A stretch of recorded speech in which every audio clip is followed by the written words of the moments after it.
시청자 여러분 안녕하십니까. 이슈와 화제입니다. 코로나19 사태로 관광산업 분야의 변화가 현실화되고 있습니다. 관광 소비 트렌드가 변화하고 있고 이에 대한 대응이 요구되고 있는 것입니다. 원광보건대 신영섭 교수와 함께 관광 콘텐츠 변화와 이에 대한 대응 방안에 대해서 얘기를 나눠보겠습니다. 안녕하세요, 신 교수님. 네, 안녕하십니까. 네. 이 코로나19 사태는 관광산업 분야가 어떻게 보면 직격탄을 맞았습니다. 네. 기존의 전통적인 관광 이런 방식으로는 이제는 안 되겠다라고 하는 그런 인식이 많이 퍼지고 있는 것 같습니다. 네. 그래서 이 관광의 어떤 가치, 의식의 가치가 많이 변화된 것 같아요. 교수님이 보시기에는 어떤 가치로 이 변화가 되고 있다고 보십니까? 네, 많이 변화되고 있습니다. 현재 관광산업은 그 코로나19로 인해서 그 불안감과 회복, 그다음에 기대감 사이에서 포스트 코로나 속에 있는 과도기라고 표현할 수 있겠죠. 네. 요즘에는 무엇보다도 백신과 이제 치료제 개발을 통해서 코로나 회복에 대한 기대감이 좀 높아지고 있는 부분입니다. 그래서 새로운 관광 트렌드는 앞으로 독특한 여행 콘텐츠에 대한 관심을 많이 유도하고 있습니다. 코로나19가 전 세계적 확산으로 2020년 국제 관광객 수가 8억 5천 명에서 11억 명으로 급감하고 있고요. 또한 관광 수입이 9,100억에서 1조 2천억 달러로 손실을 하고 있습니다. 세계적으로 보면 그렇다는 것이죠. 예, 그렇습니다. 네. 그래서 관광 시장이 많이 위축을 기고 있습니다. 국내 관광 산업도 전례 없는 충격과 위기를 좀 맞고 있는 실정이죠. 그래서 그 한국문화관광연구원에서 지난 2020년 신종 코로나 바이러스 감염증 사태로 국내 관광 관련 업체들이 평균 매출이 3분의 1이 줄었다는 그런 조사 결과가 나왔습니다. 이 자료를 보시면 국내 관광업체 감소율 부분인데요. 국내 사업체 500개를 통해서 자료 조사를 하게 된 겁니다. 그래서 지난 매출액이 2019년 전년 동기보다 감소한 업체 비율이 97.6%에 달했고요. 네. 매출이 줄어든 업체의 평균 매출이 감소율이 66.6%였습니다. 따라서 그 세부적으로 우리가 검토해 보면 국내 관광 사업체 중 500개 가운데 업종별로는 국제 휴유 영업이 84% 마이너스로 매출 감소폭이 가장 컸고요. 그 다음으로는 여행업이 83.3%, 그 다음에 외국인 관광 도시 민박업이 77.7%, 그 다음에 카지노업이 71.1%, 한옥 체험업이 65.8% 등의 수준으로 나타나고 있습니다. 하지만 현재 입장에서 볼 때는 그 코로나19로 인해서 여러 가지 관광 수입뿐 아니라 사람들의 관광 행태 이런 것들이 영향을 줄 것으로 예측이 되고 있고요. 당분간은 해외여행에 대해서 우리가 국내 여행의 장거리 여행보다는 근거리 여행 중심으로 진행이 되고 있고요.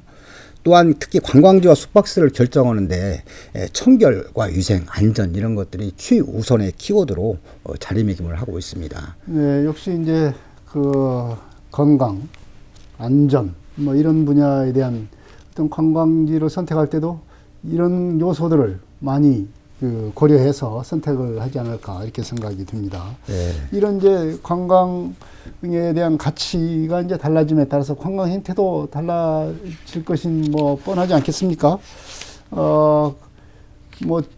기존의 집단으로 한다랄지 이런 거보다는 개인이나 가족 단위 이런 소규모 여행 같은 것이 있을 수가 있고요. 지역적으로도 좀 먼 곳보다는 가까운 곳으로도 좀 변화되지 않을까 이렇게 보시는데 어떻습니까? 네, 그렇습니다. 그 코로나19를 거치면서 여행객들의 여행 방식과 가치가 많이 변화되고 있고 선호도도 근본적인 변화를 많이 가져오고 있습니다. 포스트 코로나 이후 폐쇄와 격리에 대한 두려움이 많이 커지고 있거든요. 그 다음에 패키지 관광은 타인과 대면적 관계를 형태는 많이 축소되지만 반면 FIT 시장이라든가 또한 금방 말씀하신 대로 가족 위주의 관광 이런 쪽으로 빠르게 커질 전망입니다. 그래서 국내 중심으로 이제 럭셔리 여행 같은 것들이 이제 전환될 가능성이 좀 크고 있고요. 또한 개인 프라이버시 보장되는 초고급 시설 이런 중심의 수요가 많이 급증할 것으로 예상이 됩니다. OTA 중심의 호텔스닷컴에서 자료 조사를 통해서 세계 여행객 7,000명 상대로 포스트 코로나 시대 여행 인심 및 선호 조사를 하였습니다. 먼저 조심스러운 여행을 준비하는 여행자들로 한국인 중 81%는 사회적 거리두기, 또한 안전거리 확보, 그다음에 사회적 활동 범위가 좁아짐에 따라서 여행에 대한 기대감과 욕구는 점점 높아지고 있었어요. 그중 72%는 여행을 떠나려면 정부나 보건당국에서 안전에 대한 확신을 필요로 했다고 답하였습니다. 네. 이런 설문조사를 우리가 살펴보면 개인의 행복을 추구하고 관광지의 매력보다 지역의 완비된 어떤 진정성을 느낄 수 있는 관광 상품을 선호하고 있다는 거 판단이 됩니다. 따라서 국내 여행 시장은 코로나19 관리가 우수 지역과 국가 간의 어떤 상호 교류 방식으로 이제 접근이 되는 것이 예상되는데요. 국내의 청정 지역 같은 경우, 그다음에 베트남이나 타이완, 뉴질랜드 뭐 이런 상대적으로 관리에서 신뢰를 얻은 국가와 정책적 협력 체계를 구축하고 그에 따른 교류 체계를 구성하는 그런 방식으로 많이 가치가 변화될 것 같습니다. 네, 역시 이제 방역을 최우선으로 삼아서 방역이 잘된 곳, 잘된 나라 이런 것을 선택을 하게 될 거다. 이제 이런 말씀인데요. 뭐 우리 이제 국내로 이제 좁혀서 보면은 말하자면 숙박의 방식도 좀 달라지지 않겠나 이렇게 좀 보여집니다. 최근 들어서도 우리가 보게 되면은 차박이랄지 캠핑이랄지 이런 관광 수요는 굉장히 좀 늘어난 것 같아요. 네, 그렇습니다. 일반 그 호텔이랄지 다중이 모이는 그런 숙박 형태는 아무래도 좀 피하지 않나 이렇게 생각이 듭니다. 네, 맞습니다. 개인의 삶의 질을 우선하고 상대적으로 인파가 몰리지 않는 그런 풍경을 즐길 수 있는 관광지에 대한 선호도가 상승되고 있고요. 국내 다양한 여행지에 대한 관심과 유명 관광지 외에 색다르고 새로운 그런 여행지에 대한 수요가 좀 증가하고 있는 그런 추세를 보이고 있습니다. 코로나 인한 라이프 스타일 변화에 따라서 어떤 새로운 여행 형태가 주목받고 있고요. 또한 재택근무 실시로 업무 공간에 대한 제약이 사라지고 있습니다. 그래서 낯선 곳에서 한 달 살기, 호텔 재택, 이런 등의 일상과 색다름을 좀 병행할 수 있는 그 여행 형태에 대한 그런 관심이 많이 높아지고 있고요. 실제적으로 작년 4분기 소셜 미디어의 커뮤니티 센터 사이트에 언급된 키워드가 전년 동기 약 240%가 이런 경향을 뒷받침하고 있습니다. 네, 역시 이제 개인이 소소하게 풍경이랄지 이런 어떤 자기 자신의 어떤 만족을 누리는 수 있는 그런 그 관광 형태로 좀 전환이 되지 않겠나 이렇게 지금 보여지고 있습니다. 그러면서도 지금과 같은 말하자면 숙박이나 이런 것도 이제 펜션 이런 것도 좀 상당히 좀 더 늘어나지 않겠나 이렇게 생각이 듭니다. 네, 맞습니다. 지금 현재 이제 어떤 조사든 어떤 변화된 트렌드, 숙박 형태에 대한 그런 좀 자료가 좀 있습니까? 네, 힐링과 소확행을 목적으로 나만의 시간을 위한 여행에 대한 관심이 많이 증가되고 있는 추세고요. 그래서 소셜 미디어 상에서 일상생활에 대한 언급이 최근 3년간 증가 추세를 보이고 있습니다. 네. 그래서 위생 안전을 좀 고려하고 코로나 우울증을 극복할 수 있는 섬이나 소도시 같은 경우 네. 또한 색다른 여행지 이런 선호도가 높아지고요. 또 비대면에 따른 호캉스, 또 무착륙 여행 같은 이런 경우도 상당히 많이 늘어가는 추세입니다. 또한 차박이라든가 글램핑, 캠핑 이런 네. 키워드도 상당히 언급량이 또한 상당히 많이 증가되는 그런 추세를 보고 있고요. 코로나가 걱정 없이 여행을 즐기기 위해서 대형 SUV 캠핑카가 6배 정도 늘었다고 합니다. 또한 캠핑용품 판매 수요량도 상당히 많이 급승하고 있고요. 이처럼 삶과 직업의 변화를 모색할 수 있는 힐링의 시간을 가지려는 관광 수요가 많이 확대될 것으로 전망이 네. 됩니다. 이제 이런 오프라인에 대한 변화도 있겠지만 또 오프라인보다는 디지털 관광 수요도 좀 있지 않겠나 이렇게 좀 봐집니다. 이 디지털 관광 수요란 말이 어떻게 우리가 전통적으로만 여행하고 그런 관념을 가진 분들한테는 이 디지털 관광 수요가 어떻게 한다는 거냐, 그냥 보기만 한다는 거냐, 네. 이런 의문이 생길 수가 있습니다. 어떤 형식의 디지털 관광 수요가 있을 것으로 보니까 요즘에 관광 상품에 대한 중개를 넘어서 교육, 조사, 예약, 리뷰, 여러 가지 이런 소비자 중심 경영을 통해서 제공하는 사업이 빠르게 이제 발전되고 있고 변화되고 있는 추세거든요. 네. 그래서 먼저 우리가 통계청 자료 한번 보시면 온라인 쇼핑 조사에 따르면 2019년 이미 그 쇼핑액 중 여행 관련 거래액이 약 15조 5천억으로 되어 있고요. 패션은 12조 5천억, 가전제품이 11조 7천억, 또한 식음료품이 10조 1천억보다 높고 제품별 거래액 부분에 1위를 차지하고 있습니다. 네.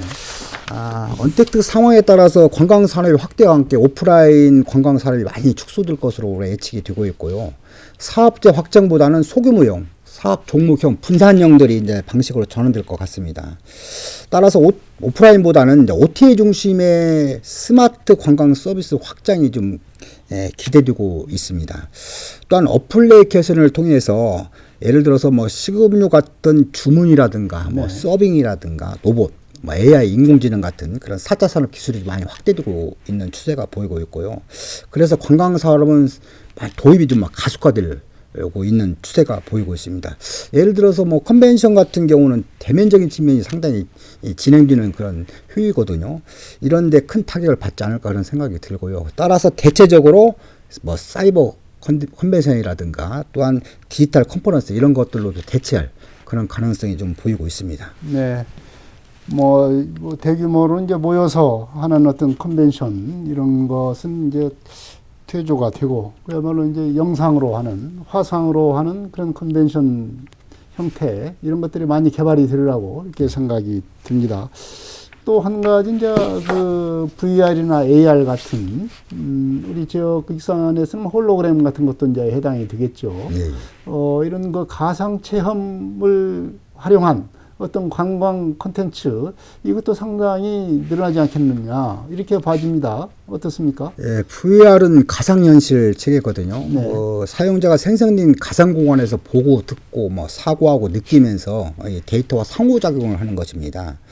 또한 그 AR, 그 증강현실 같은 경우는 사용자가 눈으로 보는 현실 세계에서 가상물을 겹쳐 보이거나 또 VR이나 홀로그램 등 실감형 관광 콘텐츠는 몸이 불편한 사회적 약자들에게 간접적으로 관광 욕구 해소를 기회를 주게 되고요. 또한 시공간 제약에서 벗어나서 관광 정보를 얻을 수 있는 그런 장점이 상당히 많습니다. 예를 들어서 인천 같은 경우는 실감 콘텐츠 체험관이 있습니다. 네. 거기는 핵심 시설이거든요. 상당히 그걸 통해서 그 관광에 대한 여러 가지 AR, VR을 통해서 관광의 정보를 제공해주는 그런 사례가 있습니다. 우리나라도 주 명소를 기반으로 해서 다양한 테마를 실감나게 이렇게 체험할 수 있는 그런 것들을 많이 구현하는 그런 추세를 많이 보이고 있습니다. 따라서 그 디지털 수요자 확대는 이제 수요자별 계층별로 맞춤 서비스를 통해서 이 데이터 정밀도를 원하는 그런 사업적 성과를 좀 구축하고 제작된 마케팅 전략으로 발현돼야 할 것이라고 저는 사료를 듭니다. 네, 뭐 그런 점에서 봤을 때는 이제 이런 그 맞춤형 수요에 맞는 그런 관광 콘텐츠도 좀 필요하지 않겠나 이렇게 봐집니다. 예를 들어서 익산 같은 경우도 관광 체험관이라든가 또한 익산 관광 가상현실, VR 이런 체험관들을 좀 설치를 해서 관광객들한테 이제 정보를 제공하는 그런 그 시설을 좀 마련했으면 하는 바람을 가지고 있습니다. 네, 뭐 이런 추세로 앞으로는 나가지 않겠나. 이게 각 뭐 자치단체가 이제 경쟁을 하는 그런 시대가 오지 않을까 이렇게 생각이 됩니다. 이 언택트 관광 산업 시대에 이 자치단체는 이제 이런 변화 흐름에 맞춰서 어떤 그 대책이 마련이 돼야 될 텐데요. 우선은 어떤 그 말하자면 그 이런 걸 갖다 대응할 수 있는 종합 대책 마련이 좀 필요하지 않을까 이렇게 생각이 드는데 어떻게 보십니까? 네, 당연히 필요하죠. 그래서 지역 관광지에 위생 정보를 제공하는 정책을 통해서 투명한 바이러스 정책을 강조해야 합니다. 네. 타 지역에서 유입되는 바이러스 정보를 실시간으로 제공하는 어떤 현황판 같은 경우라든가, 그다음에 청정지역 관광지를 중심으로 클린 관광 예방 지역을 기준을 좀 설정하고. 지자체가 운영하는 방역 인증제도 도입, 이런 것들이 위생 관련 정책을 발현해야 될 필요성이 있다고 보여집니다. 또한 관광 사업체 전담 관련 정보 제공 역할과 업무 지원을 담당할 수 있는 관광산업진흥 전담 조직을 좀 지정을 해서 선택과 집중을 좀 함으로써 관광 수요자 문제를 반복적으로 좀 해결하고 공급자에게는 관리와 집행에 따른 그런 효율성, 업무 효율성을 또 높여야 할 것입니다. 무엇보다도 위기관리 대응 체계를 구성할 필요가 있는데요. 감염병 확산에 대비한 위기 대응 보험 같은 상품을 좀 구성하고 네. 또한 기금을 통한 매칭 펀드 조성과 같은 노력을 좀 고민해야 할 것으로 판단이 됩니다. 특히 지방자치단체에서는 소규모 관광 사업체 소상공인 지원 방안에 따른 확대가 좀 많이 요구되고 있고요. 자연재해라든가 또한 감염병 등 통제 가능한 매뉴얼 같은 것들을 좀 구성을 해서 이런 작업이 좀 선행되지 않을까 그런 생각이 듭니다. 또한 관광객의 안심도를 좀 높이기 위해서 발열 체크, 방역 서비스 네트워크, 그 다음에 시스템 구축도 좀 많이 필요하겠죠. 또한 지방자치단체에서 지역 마케팅 활동을 통해서 대외적 이미지 형성으로 유발될 수 있는 그런 관광 수요를 극대화하기 위한 마케팅 체계를 좀 구축할 필요가 있다고 보고요. 또한 지역 방역이 성공적으로 진행돼서 국내의 인지도가 높아지고 또한 이미지가 개선되면서 지역의 높은 수준의 어떤 방역 노력과 잘 형성된 코로나 예방령, K관광 아니면 지방자치제 관광 스타일 모델들을 좀 정립할 필요가 있다고 생각이 듭니다. 예, 역시 이제 방역과 관련된 어떤 체계 이런 것들이 그런 정보를 제공을 해서 관광객들에게 우리 지역, 이 지역은 안전한 곳이다. 이런 방역 시스템을 가지고 있다. 보건 관리 이런 시스템을 가지고 있다.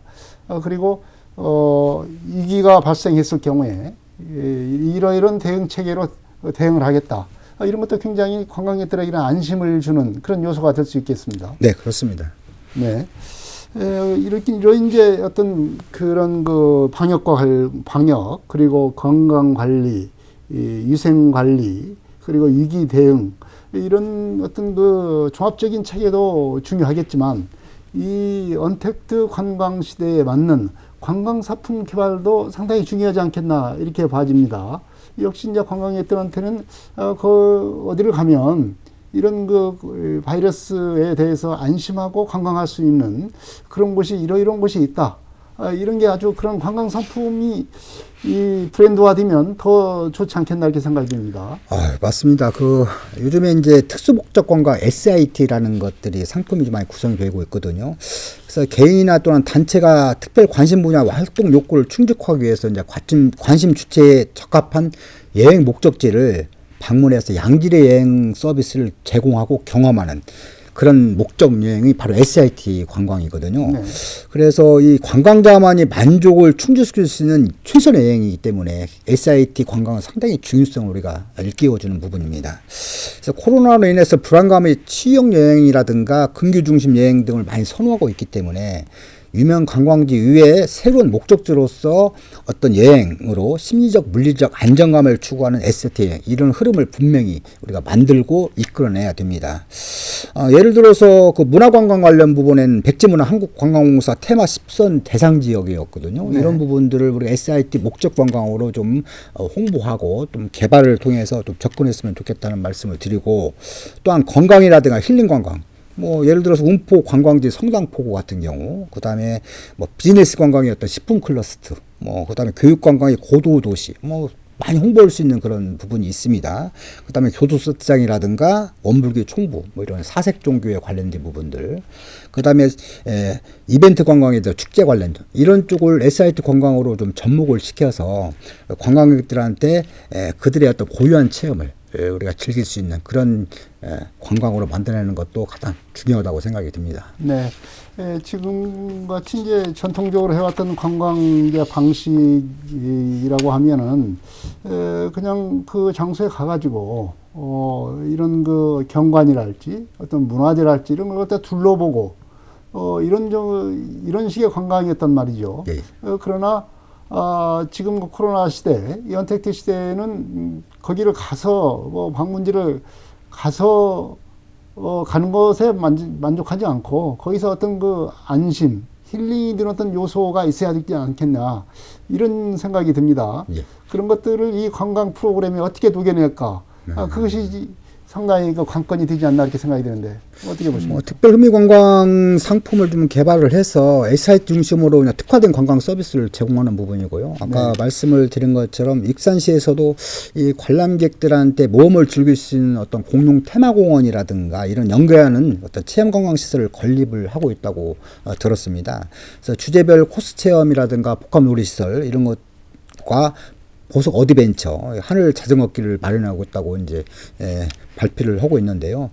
그래서 여러 가지 관광의 주체를 통해서 나름대로 그 주변의 여건을 좀 개선하고 그에 따라서 엔터테인먼트 시설을 좀 제공하는 그런 방법으로 SID 특별관광 상품 개발에 좀 필요하다 이렇게 말씀드리고 싶습니다. 네, 결국은 뭐 SIT, 뭐 힐링 서비스 같은 특수 목적, 특수한 흥미를 유도하는 그런 관광 상품이 이제 상당히 중요하다 이런 말씀이신데, 말하자면 이제 익선과 군산에서는 이렇게 SIT 흥미 유발을 할 수 있는 그런 관광을 할 수 있는 그런 어떤 관광 자원이 좀 어디가 될 수 있는, 교수님이 보시기에 어디가 있는지 이런 걸 좀 예를 들어서 설명을 좀 해주시기 바랍니다. 아까 말씀드린 것처럼 뭐 우리 익산 지역은 국보가 3개가 있고 보물이 7개가 있습니다. 충분히 문화자원을 통해서 SIT 특별 목적 관광으로 상품과 콘텐츠를 개발할 수 있다고 판단이 되는 부분이거든요. 그래서 우리가 단순하게 하나의 주체만 가지고 관광으로 접근하는 게 아니라 그 여러 가지 어떤 주변 여건이라든가 환경 개선, 그다음에 그와 연계되는 어떤 다양한 어떤 시설과 복합적인 그런 놀이문화나 테마파크 이런 거와 연결되는 그런 코스로 관광 벨트화를 구축하는 방법도 하나의 그 사례라고 볼 수 있습니다. 네. 뭐 조금 전에 그 익산의 어떤 그 관광 자원을 활용한 이런 그 포스트 코로나 시대의 관광 어떤 개발을 할 수 있는 요소들을 말씀을 해주셨는데, 군산도 그런 곳이 상당히 좀 있지 않겠습니까? 상당히 많습니다. 군산 같은 경우도 근대문화가 자리매김하고 있는 지역이거든요. 네. 뭐 군산은 1박 2일 코스로 체험용과 또한 그 학습용으로서 상당히 유명한 그런 지역으로 알려져 있습니다. 네. 또한 자연경관이 수려하고 새만금 주변을 통한 역사 코스, 근대문화 역사 코스를 연결하는 그런 관광 어떤 존들이 형성이 많이 되어 있습니다. 따라서 군산도 그 목적 관광을 통한 접근력은 상당히 용이하다고 보고요. 사실 서울 같은 경우에서 군산으로 1시간 코스밖에 되지 않거든요. 네. 그래서 1박 2일 코스로 충분하게 여러 가지 관광에 대한 경험을 제공하기도 하고 체험할 수 있는 그런 여건은 분명히 조성이 되어 있다고 판단이 됩니다. 네. 이제 관광 자원을 활용을 해서 여러 가지 이런 그 관광 소비 행태, 변화된 소비 행태를 잘 이용한 이제 유인 대책이 필요하지 않겠습니까? 네, 특히 이제 홍보 대책도 필요하고, 그렇다고 한다면은 이런 그 데이터를 활용한 맞춤형 어떤 그 홍보 유인 방안 이런 것도 상당히 중요하지 않을까 생각이 됩니다. 어떤 식으로 해야 되겠습니까? 뭐 홍보 방안으로 보게 되면 뭐 여러 가지 측면에서 우리가 아까 스마트폰을 활용한 그런 홍보 방안도 있을 수 있고요. 네. 그다음에 우리 지역의 어떤 그 어플리케이션을 통해서도 나름대로 관광지와 에 따른 여러 가지 그런 부분들을 정보를 제공해 줄 수 있는 그런 여건도 우리가 마련할 필요가 있다고 보고요. 따라서 사실적으로 홍보와 마케팅 방안은 적극적인 대처가 좀 필요하다고 봅니다. 지방자치에서. 그렇지만 사실 우리가 많은 그런 관광 자원을 가지고 있어도 그 관광 자원을 활용하지 않으면 소멸될 수밖에 없다고 저는 보기 때문에 정말 이런 말이 있죠. 뭐 구슬이 서말이라도 꿰매의 법이다. 그래서 관광이라는 것은 이 문화에 옷을 입혀주는 거거든요. 네. 옷을 입혀서 경제성 가치를 상승시켜주는 중요한 요인이거든요. 이 부분이. 그래서 그런 홍보를 좀 다각적으로 좀 접근을 통해서 이루어졌으면 하는 그런 바람을 가지고 있습니다. 네. 뭐 처음에 좀 말씀을 하셨지만 역시 이제 코로나 이후 시대 바이러스가 이렇게 계속 잇따라서 발생하는 이런 시대에는 이 보건 대응 체계도 굉장히 중요하지 않을까 생각이 됩니다. 관광객들에게 우리 지역은 참 안심이 드는 지역이다, 이런 인식을 심어줄 수 있는 그런 보건 대응 체계도 상당히 중요하다고 생각하는데, 이런 대응 체계는 어떻게 마련해야 되겠습니까? 여행 서비스 이용객의 뭐 여행 취소 관련 약관 정비, 그다음에 여행 보험을 확대해서 여행 관련 규정 강화라든가 법 체제 이런 문제가 상당히 많이 커지고 있어요. 네. 작년에 코로나 이후에 발생되는 여행 취소 건수 뭐 이런 것들이 상당히 많기 때문에 환불 규정적인 측면도 상당히 우리가 인식하지 않을 수 없습니다. 자본력 있는 그 사업체가 사실 줄이고 있지만 영세 사업자들이 상당히 많거든요. 그렇죠. 일반 여행사 같은 경우는 그래서 양극화 현상이 많이 이루어지고 있는 게 현실입니다. 따라서 코로나 위기 상황에서 영세 사업자가 어떻게 대응할 것이냐 이런 부분을 통해서 관련 보험 이런 것들을 좀 구성이 좀 필요하지 않을까 그런 생각도 들고요.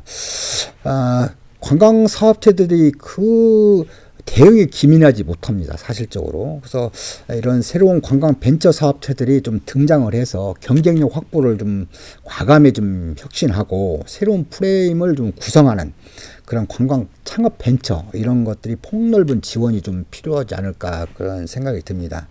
따라서 향후에는 여행 비자와 함께 우리가 건강 증명서 또한 소비 필수적으로 규정으로 이루어지는 어떤 부분들이 좀 포함되어야 할 것이고 관광지에는 준수 매뉴얼 같은 것을 항목화해서 운영해야 될 것이고 국가별 지역별 강력한 규정이 마련되어야 할 필요성이 있다고 판단이 됩니다. 네.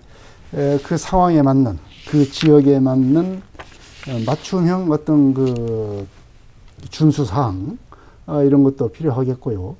그러면서도 이제 중요한 것이 그런 것을 다 갖추고 여행을 왔는데 이런 그 코로나19와 같은 그런 그 바이러스에 감염이 됐다. 예를 들자면 네. 이런 경우에 과연 보상 체계도 좀 있어야 되지 않겠나. 지금은 전혀 그런 것이 지금 무방비 상태에 있단 말입니다. 한다는 것이 사회적 거리두기로 네. 이동을 제한하고 뭐 만나지 말아야 할지 뭐 이런 식의 지금 그 말하자면 캠페인으로만 지금 진행이 되고 있습니다. 앞으로 이것이 지속 가능하지도 않고요.